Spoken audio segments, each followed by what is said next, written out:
Madame, Monsieur, bonsoir. Bienvenue dans ce journal. Voici ce que domine l'actualité. Le RHDP était à Gagnoa et Lakota. Le candidat indépendant Kouadio Konan Bertin face au patronat. Ce mardi, c'est le 13e jour de la campagne électorale. Les candidats en lice pour la présidentielle du 31 octobre 2020 continuent la mobilisation des populations. Ils appellent les électeurs à se rendre dans les urnes ce samedi.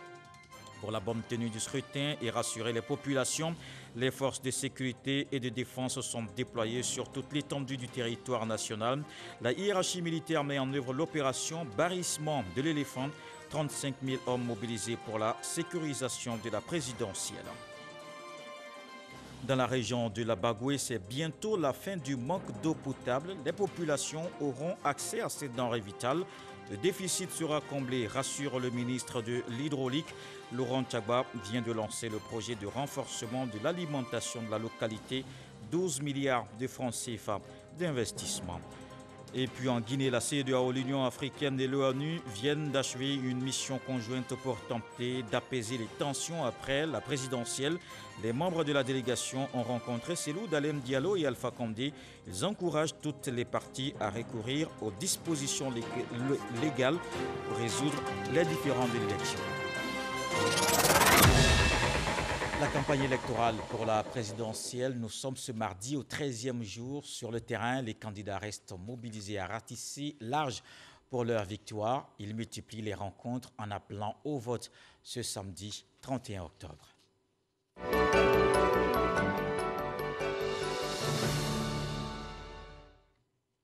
Le directeur exécutif du RHDP était à Gagnoa pour le lancement de la campagne électorale dans la région du Gor. Le vice-président du parti, Amadou Soumaoro, était lui à Lakota pour mobiliser les électeurs. Viviane Aimé.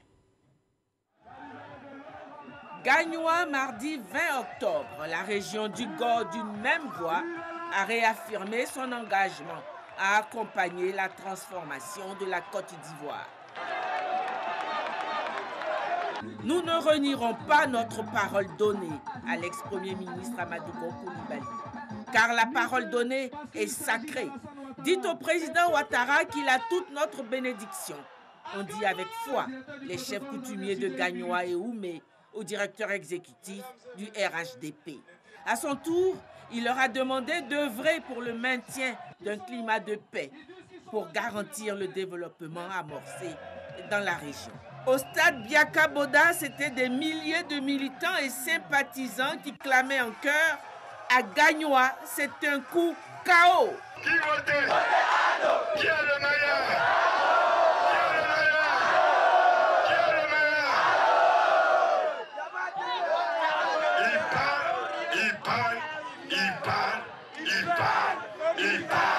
Il parle, nous n'avance. Lakota, mardi 20 octobre, la mobilisation était grande, tant Lakota est reconnaissante au président Alassane Ouattara pour toutes les transformations qualitatives apportées à ce département. Le vice-président du RHDP, Amadou Soumaoro, a exhorté les populations à donner un nouveau mandat à l'homme de développement qu'est le président Alassane Ouattara. Alassane Ouattara est une chance pour la Côte d'Ivoire parce que quand il a accédé au pouvoir, il n'a pas crié de région. Il n'a pas fait ce programme de développement par rapport aux religions. Dans les 17 années passées, personne n'a travaillé aussi bien qu'Alassane Ouattara. C'est pour cela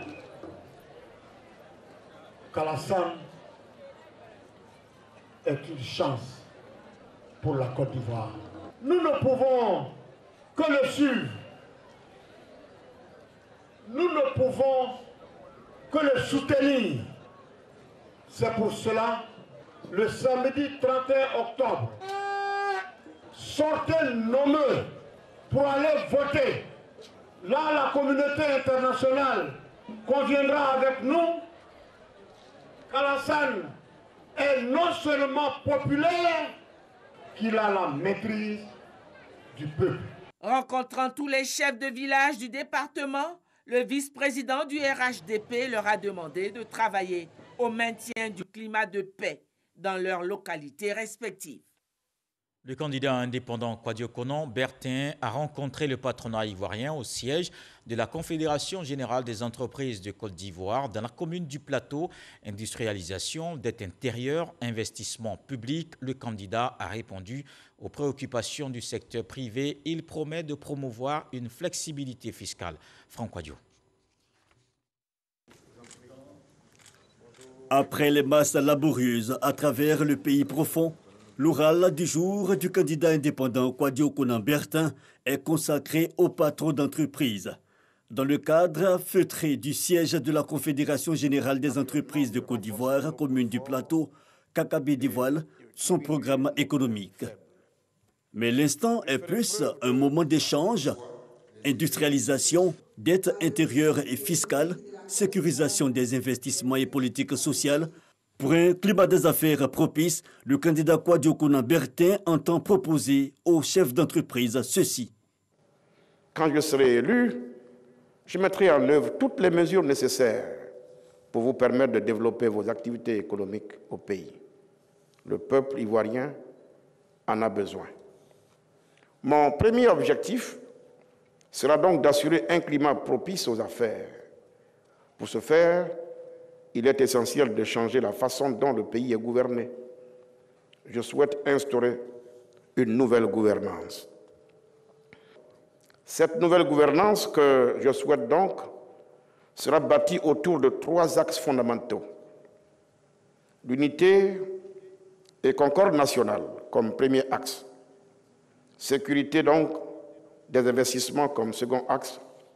Et la neutralité de la décision publique et la lutte indéfectible contre la corruption.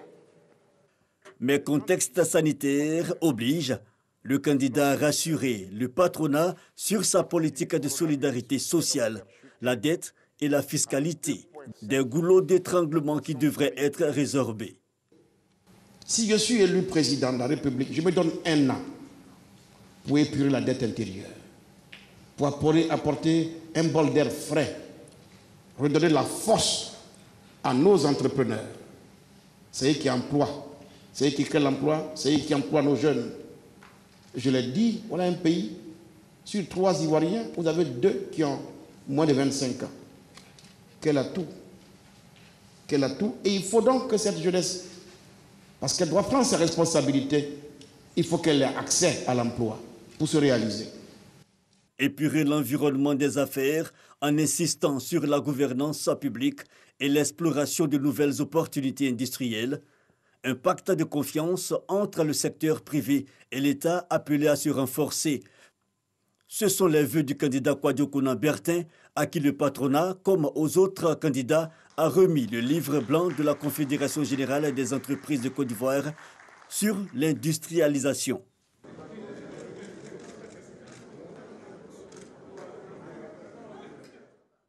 Et dans cette période électorale, comme on vient de le voir, les opérateurs économiques expriment leurs attentes à la classe politique pour 2021-2025.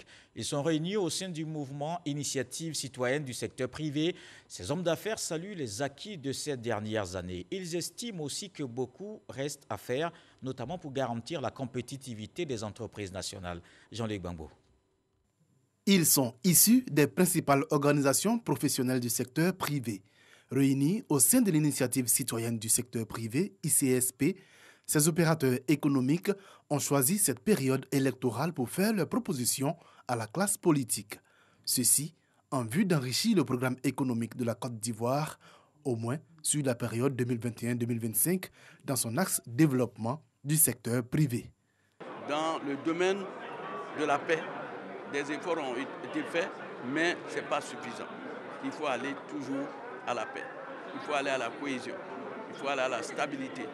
L'État doit être le maître du jeu, c'est-à-dire créer toutes les conditions pour nous permettre d'être compétitifs, pour nous permettre d'être parmi les excellents et pour avoir des chefs d'entreprise performants et que nous soyons de véritables champions comme cela est prôné. Ces opérateurs économiques ont également salué les réalisations qui ont eu un fort impact sur le secteur privé ivoirien entre 2011 et 2020. Un ensemble de réformes que le ministre du Commerce et de l'Industrie, représentant le Premier ministre à cette cérémonie, s'est engagé à poursuivre. Malgré ces résultats tangibles et louables enregistrés, des grands défis continuent de nous interpeller. En effet, nous devons continuer d'œuvrer inlassablement à lever les principaux goulots d'étranglement afin d'accélérer la transformation structurelle de notre économie. Les attentes du secteur privé ont été consignées dans un document qui a été remis aux représentants du Premier ministre. Elles portent, entre autres, sur le financement, la commande publique, le rayonnement international, la fiscalité ou les secteurs stratégiques de l'innovation. Des dispositions sécuritaires prises pour accompagner la présidentielle. L'opération Barrissement de l'éléphant est lancée. 35 000 hommes mobilisés pour la sécurité de l'élection. Ils ont été déployés sur toute l'étendue du territoire national. Abou Sanogo. Ce sont environ 35 000 hommes qui sont mobilisés. Cette opération vise à sécuriser le scrutin et à y maintenir la stabilité avant, pendant et après. Le nom est donc choisi à propos, de sorte à rassurer les populations ou à dissuader tous ceux qui voudraient entraver le bon déroulement du processus électoral. Nous espérons pouvoir exécuter nos missions dans les meilleures conditions possibles, de sorte que ce scrutin se déroule normalement. La composition des effectifs pour cette sécurisation comprend environ 14 000 policiers, 14 000 gendarmes et 7 000 militaires. Pour cette opération, le jour du scrutin, les fonctionnaires de police seront présents dans les lieux de vote urbains. Quant aux gendarmes, ils seront en zone périurbaine. Les militaires viendront en appui de la police et de la gendarmerie nationale. Chacun d'eux a une mission spécifique et garantira à la demande de la commission électorale indépendante le transfert des résultats, du matériel électoral et le stockage provisoire. Pour l'heure, le déploiement des troupes de sécurisation consiste à des patrouilles motorisées par la recherche des zones d'intérêt, notamment les symboles étatiques, les commerces, l'administration et les infrastructures, et à la sécurisation des zones à risque, telles que les sièges de la commission électorale indépendante, les résidences d'autorité, les places et lieux publics. La mise en œuvre de cette action simultanée engageant les trois forces permet d'affirmer la complémentarité entre elles. De façon générale, l'opération Barrissement de l'éléphant vise à sécuriser le processus électoral en cours et à rassurer la population à dissiper toutes leurs craintes, leur permettant ainsi d'exercer leurs droits civiques en toute sérénité. Toujours en sécurité, on reste avec Abou Sanogo pour voir cet appui du PNUD, le programme des Nations Unies pour le développement, dote l'armée ivoirienne de matériel pour la sécurisation de la présidentielle, ce don au profit du personnel de sécurité remis au siège de la commission électorale indépendante. Du matériel de sécurisation du scrutin du 31 octobre pour l'armée ivoirienne. Il est essentiellement constitué de 1500 guides de sécurisation des élections, 35 000 fiches réflexes de sécurisation des élections comme aide-mémoire pour les policiers et gendarmes affectés aux opérations de sécurisation, 20 ordinateurs et imprimantes réceptionnés pour faciliter la centralisation de l'information, le traitement de données, la transmission de l'information ainsi que la prise de décision au sein des postes de commandement, 400 lampes torches longues portées rechargeables, 50 motos pour faciliter l'accès aux zones difficiles d'accès par les véhicules pour aider à la supervision de proximité des opérations de sécurisation du processus, 30 000 brassards également pour identifier les éléments de la police électorale et 300 kits de couchage qui comprend une tente pliable et 2 matelas gonflables. La commission a besoin que les citoyens, pour exercer ce droit fondamental qui est de choisir leur gouvernant, soient sécurisés. Et ils ne peuvent le faire que si les hommes qui sont habilités à le faire sont présents. Je peux vous dire que nous sommes dévoués, disponibles et prêts pour sécuriser de façon efficiente l'élection présidentielle. Notons que pour la sécurisation de l'élection présidentielle du 31 octobre, ce sont environ 35 000 éléments de forces de défense et de sécurité qui sont déployés sur toute l'étendue du territoire dans le cadre de l'opération Barrissement de l'éléphant, qui a pour but le bon déroulement du scrutin. Assurer donc la quiétude des populations, c'est l'un des objectifs du soutien des partenaires de la Côte d'Ivoire. Mais il y a cette toile qui ne manque pas parfois de faire peur, d'affoler à la limite de fausses informations qui foisonnent, surtout en cette période électorale sur Internet. Hôtels occupés par des milices, péages en feu, hélicoptères avec des personnalités en crash. du tout sur les réseaux sociaux, mais ne vous inquiétez pas, heureusement. Nos experts de RTI Info démontent ces infox. Lansina Ouattara et Cheikh-Kone. Le réflexe de nombreux Ivoiriens ces dernières semaines, comme depuis bien longtemps, est d'aller sur Internet, son profil WhatsApp ou Facebook pour échanger, mais aussi s'informer, pas toujours sans risque d'être trompé en ligne. Pas un seul jour sans une information fabriquée de toutes pièces ou des images sorties de leur contexte pour coller à l'actualité ivoirienne ou en référence à la présidentielle du 31 octobre prochain. Le 22 octobre, c'est un faux message de l'ex-président Laurent Gbagbo qui avait été largement partagé. Ce faux document avait été brandi comme une note sur la situation sociopolitique, mais vite démenti par les proches du concerné. Le vendredi 23 octobre, c'est une rumeur sur un crash mortel d'hélicoptère avec à son bord des personnalités qui avaient envahi la toile. Cette fausse information avait été amplifiée par les réseaux et partagée dans de nombreux groupes WhatsApp. On retient aussi le faux message annonçant 500 miliciens présents dans un grand hôtel d'Abidjan, prêts à intervenir, de quoi créer une atmosphère de peur dans la capitale économique ivoirienne. Autre fausse information qui a alimenté les peurs, c'est un supposé couvre-feu, hier 26 octobre. À la réalité, il s'agissait de la reconduction du couvre-feu dans la ville de Dabo, qui a connu des violences quelques jours plus tôt. À cette série d'informations fabriquées de toutes pièces, ces dernières semaines en pleine campagne électorale, il faut ajouter ce jour même des images diffusées sur Facebook et indiquant des militaires ivoiriens en intervention dans la ville de Daoukro. Le conseil face à ces flux incessants de fake news, c'est de diversifier les sources, lire les commentaires sous les publications et aussi aller sur les médias jugés plus crédibles. Voilà donc qui rassure. La commission électorale indépendante poursuit ses actions sur le terrain. La secrétaire permanente de la CEI est à Daloa, dans le Haut-Sassandra. Henriette Lagou a échangé avec le corps préfectoral, les agents de sécurité, les autorités coutumières et religieuses. Elle rassure les populations sur la bonne organisation du scrutin. Le reportage de Soro Corona. Préfecture de région du Haut-Sassandra.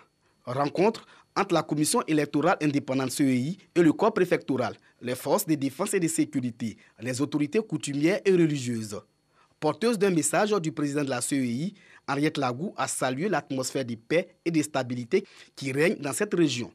C'est de féliciter au nom du président Coulibaly Kibié et de la commission centrale, le corps préfectoral qui, aux premières heures, s'est mis au devant pour que tout se passe bien. La secrétaire permanente de la CEI a invité le corps préfectoral, les forces de défense et de sécurité, les autorités coutumières et religieuses à maintenir ce cap pour des élections apaisées le 31 octobre 2020.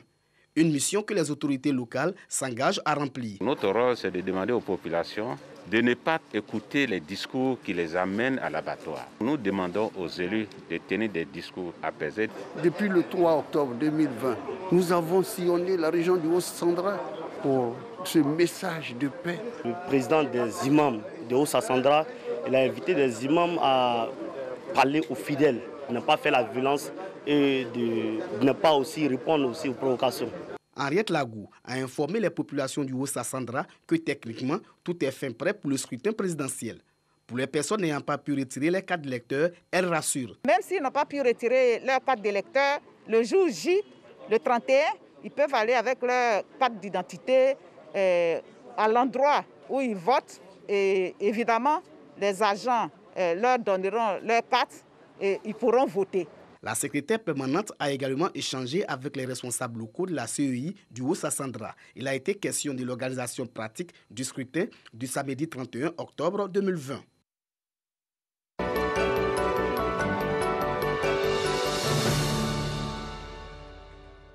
Les initiatives de cohésion sociale se multiplient à Bongouanou. La ville avait connu des manifestations il y a quelques jours. Le calme est revenu. L'inspecteur général d'État Théophile Awamdoli a initié des rencontres pour la paix définitive dans la localité. Alexis Ouedraogo. Moi, ma préoccupation, nous qui avons les magasins qui ont été cassés dès les premiers débuts là, ils ont volé tout ce qui est dans le magasin. Bon, je ne sais pas si il y a lieu d'aller poser plainte. Depuis le début de semaine dans le Moronou, l'inspecteur général d'État intensifie les rencontres avec toutes les couches sociales. Chefs de communauté, jeunes, religieux, Théophile Awandoli veut aplanir les différends entre communautés, des discordes bien souvent issus de rumeurs. Comment vous pouvez vivre sur les rumeurs? Vous êtes là, on dit oui, les jeunes de Guirassoro, ils ont machette, ils ont chose, ils sont en train d'arriver pour nous attaquer. Et puis aussi vous vous soulevez. Il faut que vous arrêtez ça. Mettez en place un système, au moins pour que les gens puissent vérifier si c'est vrai ou c'est faux. Et même si c'est vrai, reportez-vous à des gens qui peuvent vous aider à les régler, sans que vous ne les réglez à la machette, au pilon ou au gourdin. Un message que saluent les jeunes. Je peux dire merci à monsieur l'inspecteur. Il nous a parlé sagement en tant que papa. Et nous avons compris le message. Face aux communautés de Dioulakro, Awandoli a insisté sur l'importance d'éviter de se rendre justice. Il a invité les parents à appuyer ce message de paix auprès de la jeunesse. Il a parlé beaucoup aux jeunes. Mais nous savons que nous avons un problème. Parce que dès qu'ils quittent chez nous, d'autres les appellent pour leur dire autre chose. Continuez de parler à vos jeunes.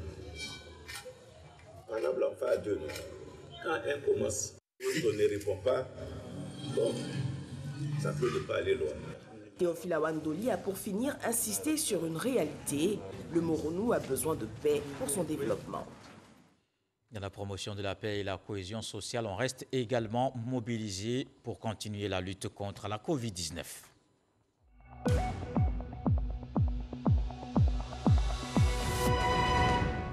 Voici les chiffres de ce mardi. 2 nouveaux cas de Covid-19 sur 336 échantillons prélevés, soit 0,6% de cas positifs, 17 guéris et pas de décès. À la date du 27 octobre, la Côte d'Ivoire compte donc 20 488 cas confirmés, dont 20 229 personnes guéries, 122 décès et 122 cas actifs. Le centre de santé rural Dominique Ouattara de Vitré 2, entièrement rénové et équipé, les populations de ce village pourront ainsi bénéficier d'une prise en charge médicale dans de meilleures conditions. Il a été inauguré ce lundi en présence du ministre de la Santé, Jenaka Aolé, qui a également procédé à la pose de la première pierre du collège moderne de proximité Vitré 1 et 2. Salima Toudia. C'est une structure sanitaire entièrement réhabilitée et équipée qui ouvre ses portes aux populations de Vitré 2 dans la ville de Grand-Bassam. Le centre de santé rural, baptisé Dominique Ouattara de Vitré 2, accueille 2 services distincts, notamment la maternité et les soins. Je voudrais saluer toutes ces contributions qui remettent à neuf nos établissements sanitaires dans la région. Et espérer qu'avec ces réhabilitations, avec ces équipements, nos parents d'ici et de là-bas, c'est-à-dire de Vitré 1 ou de Grand-Bassam, trouveront les moyens de se faire soigner dans les conditions les meilleures, bénéficier des soins de santé de qualité, des soins de santé efficients. Une fierté pour les populations du village qui y voient un écho favorable à leurs doléances en matière de santé. C'est le lieu de remercier les initiateurs. Nous voulons parler du conseil régional et du gouvernement pour avoir pensé à nous. Nos remerciements vont également à l'endroit du chef de l'État, son Excellence le président Alassane Dramane Ouattara, pour son sens aigu du développement. Le ministre Eugène Akaolé a profité de l'occasion pour procéder à la pose de la première pierre du collège de proximité de Vitré 1 et 2. Il y a moins de 10 jours, nous étions à Boaké, où nous avions inauguré l'agence régionale de la nouvelle pharmacie de la santé publique. Et il y a une semaine, nous étions à Korogo, où nous avons également inauguré la première tranche terminée de la réhabilitation du CHR de Korogo. Et la semaine dernière également à Bassam. Donc c'est la Côte d'Ivoire qui bénéficie du programme du président Alassane Ouattara. Les populations ont exprimé leur satisfaction face à ce nouveau chantier pour le développement de la Côte d'Ivoire. Et cette bonne nouvelle pour les populations de l'Est du pays, l'axe Agnibilé-Krou-Bondoukou bientôt rénové. Le ministre d'État Patrick Achi a procédé au lancement des travaux. La ville de Tanda va aussi bénéficier de 8 km de bitume. Herman Yamien. Dans exactement 30 mois, délai d'exécution maximum, le tronçon Agnibilé-Krou, Tanda et Bondoukou sera entièrement réhabilité. Le ministre d'État, secrétaire général de la présidence, Patrick Achi, a donné l'information aux populations au cours de la cérémonie de première pioche des travaux à Tanda. Aujourd'hui, je suis venu au nom de son Excellence, Monsieur le Président de la République, pour sécher leurs larmes et sécher les larmes de tous ceux qui sont sur l'axe Agnibilekru, Tanda, Bondoukou. En plus de la réhabilitation de l'axe Agnibilekru-Bondoukou, la ville de Tanda va bénéficier, elle aussi, de 8 km de bitume. Un soulagement pour les populations qui attendaient depuis longtemps ce moment.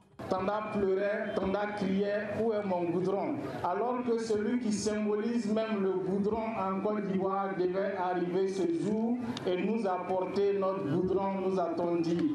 Merci, monsieur le ministre d'État. Long de 133 km, l'axe Agnibilekru-Bondoukou, surtout entre Agnibilekru-Kounfao, distant de 40 km, est fortement dégradé. La réhabilitation de ce tronçon va considérablement réduire les heures de route et va mettre fin aux nombreuses pannes de véhicules et surtout les gros camions régulièrement pris au piège dans les énormes nids de poules. Le bitume à l'est, au nord. Dans quelques mois, le problème de l'accès à l'eau potable sera un lointain souvenir dans la Bagoué. Le déficit sera résorbé dans la localité, rassure le ministre de l'Hydraulique. Laurent Tchagba a procédé au lancement des travaux de renforcement de l'alimentation en eau potable de la région. Ce sont près de 12 milliards de francs CFA d'investissement dans ce projet dont nous parle Amy Sissoko. À Boundiali, la question de l'eau potable ne sera plus un casse-tête. Avec les ministres Bruno Nabagné-Koné, Mariatou Koné et le président du conseil régional de la Bagoué, Siama Bamba, le ministre de l'Hydraulique, Laurent Tchagba, lance les travaux de renforcement de l'alimentation en eau potable de Boundiali et des villes environnantes. Cela 4 mois après l'implantation de 2 nouvelles unités préfabriquées de traitement d'eau potable. Un autre motif de satisfaction et de gratitude traduit par la ministre-maire Mariatou Koné. Bientôt, les difficultés d'accès à l'eau potable, avec toute la pénibilité des corvées pour les femmes et les risques de maladies hydriques, ne seront plus qu'un vieux souvenir, un très vieux souvenir. Avec une population de plus de 70 000 habitants, la ville de Boundiali a un besoin journalier d'eau potable de 5 900 mètres cubes d'eau, mais elle ne produit que 2 800, un déficit donc de 53%. D'où ces travaux qui consistent à la réhabilitation de la station actuelle, la construction d'une nouvelle unité de 6 000 m3 d'eau jour et l'extension du réseau d'adduction et de distribution d'environ 145 km, entre autres. Délai d'exécution du projet, 24 mois. La vision de son Excellence Alassane Ouattara est de garantir l'accès de toutes les populations à l'eau potable. Il nous a instruit de sorte qu'aucune région, aucun village, aucun hameau de la Côte d'Ivoire, aussi petit soit-il, ne soit oublié dans cette vision.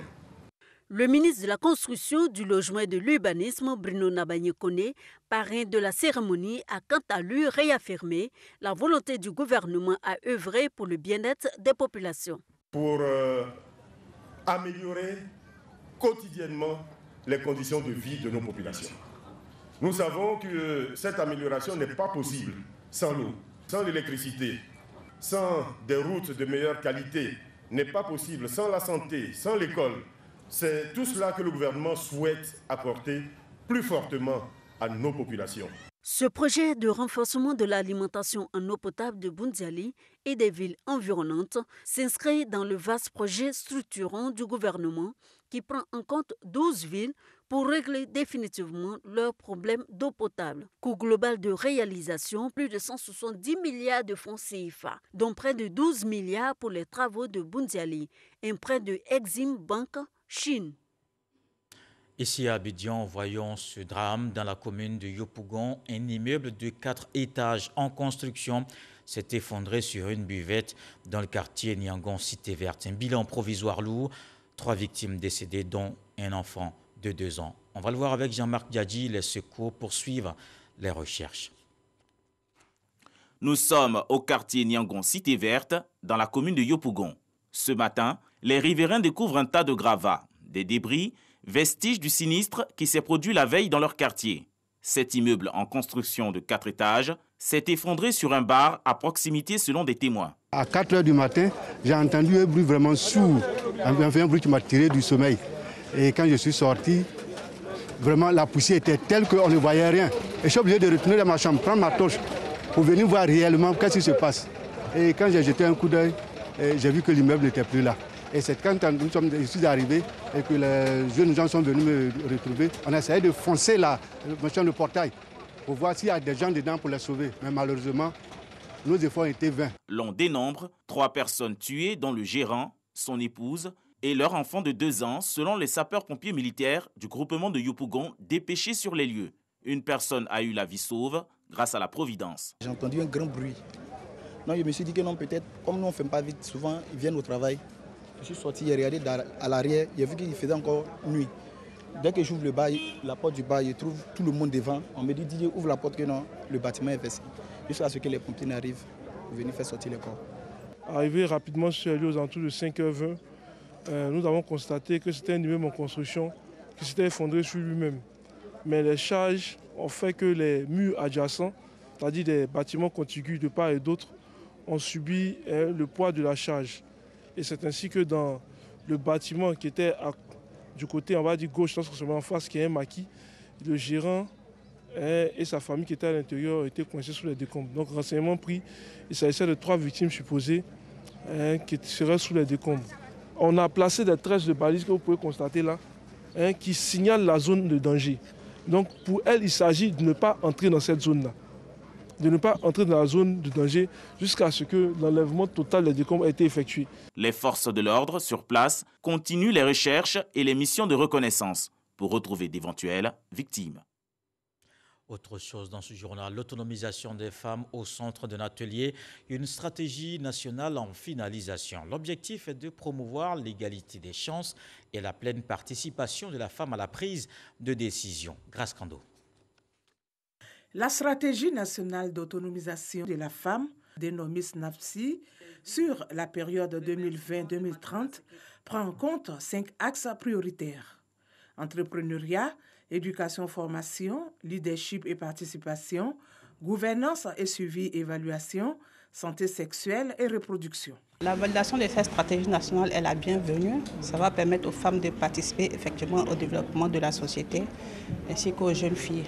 Et nous souhaitons que les stratégies qui seront adoptées ici soient réellement appliquées sur le terrain. Une femme épanouie, c'est une femme qui apporte beaucoup à la communauté. L'initiative était très attendue parce qu'il est temps que les femmes puissent apporter leur contribution au développement. C'est vrai qu'elles le font, parce qu'elles sont les piliers du développement, mais elles ne sont pas vues, elles sont derrière. Ça va aider beaucoup de femmes. La stratégie nationale d'autonomisation de la femme bénéficie du soutien du programme d'appui pour la gestion économique et financière et de la Banque africaine de développement. L'élaboration de cette stratégie nationale d'autonomisation de la femme répond donc à la nécessité d'apporter une réponse pertinente aux défis liés à la pleine participation de la femme au développement. Dans l'optique de disposer d'une SNAFSI opérationnelle de qualité et qui intègre toutes les attentes, il est demandé la contribution de tous les acteurs. La SNAFSI sera donc une boussole efficace pour faciliter l'autonomisation de la femme en Côte d'Ivoire de façon durable. Les vacances judiciaires sont terminées. Place à la rentrée. Lors de cet événement, des magistrats ont aussi prêté serment. Des détails avec Éric Goré. Ils sont au nombre de 12, ces magistrats nommés à des hautes fonctions. Présidente de chambre, conseillers, avocats généraux, substituts généraux et substituts généraux par intérim. Leur mission devra s'accomplir en toute indépendance, dans la rigueur, en se référant aux lois. À leur suite, 8 auditeurs de justice en qualité de magistrats ont prêté serment. Ils devront rendre justice aux justiciables, aux populations et être des modèles. Ne soyez pas des magistrats Facebook, WhatsApp, Messenger, Twitter. Réseaux sociaux se tiennent parfois des débats puérils et stériles. Soyez plutôt des magistrats proches des textes de loi. C'est au juge, quelle que soit son ancienneté, sa position, son grade,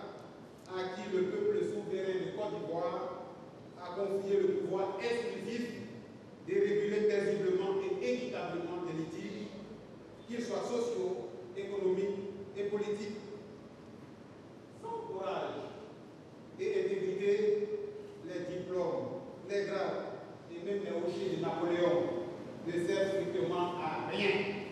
L'année judiciaire s'étend sur une période de 10 mois. Au terme de cette période, 2 mois de repos sont accordés aux acteurs de justice, ce qui est appelé vacances judiciaires. C'est à la fin de ces 2 mois de vacances que la rentrée judiciaire intervient. Cette rentrée judiciaire est donc une reprise de travail. Elle est constatée dans tous les tribunaux du pays.